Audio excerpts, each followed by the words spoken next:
இன்றைக்கி நம்ம சர்வீஸ் பார்க்க போகிறது பார்த்திங்கன்னா மவுஸு. இந்த மவுஸோட பாருங்கள், இது பேக் சைடு பார்த்திங்கன்னா பேக் சைடு தான் கழட்டணும். இது வந்து ஸ்க்ரூ கொடுத்துருக்க மாட்டாங்க. ஸோ ஃபஸ்ட்டு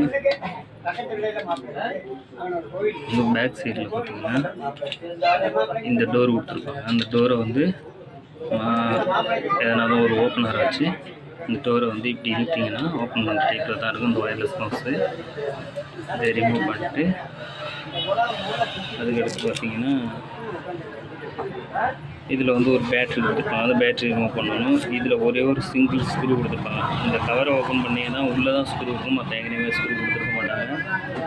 ஓப்பன் பண்ணிட்டு சரி என்னாச்சு அப்படின்னு பார்த்தாங்க, இந்த கவரில் இருக்கக்கூடிய ஒரு லாக் ஒன்று உடஞ்சிருச்சு. ஸோ இந்த இடத்துல பார்த்தீங்கன்னா 2 லாக் கொடுத்துருப்பாங்க. இதை அட்ஜஸ்ட் பண்ணிங்க இல்லை 2 விரலை வச்சு அழுத்தும்போது இந்த லாக் ஓப்பன் ஆகி நம்ம வந்து பேக் டோர் ஓப்பன் ஆகிடும். இந்த பேக் டோரில் பார்த்தீங்கன்னா ஒரு சைடு வந்து, அதாவது லெஃப்ட் கிளிக்கு இல்லை ரைட் கிளிக் யூஸ் பண்ணுவோம் பார்த்தீங்கன்னா, அதில் ஒரு கிளிக் சைடு உள்ளது வந்து உடஞ்சிருச்சு. இதை நம்ம வந்து கம்மு வச்சு ஒட்டி ரிட்டன் அசம்பிள் பண்ண போகிறோம். அவ்வளோதான் ஃப்ரெண்ட்ஸ். தேங்க்யூ. சிம்பிளாக தான் இருக்கும் சர்வீஸ்லாம். எதனா டவுட் இருந்துச்சுன்னா கமெண்ட் பண்ணுங்கள். நன்றி.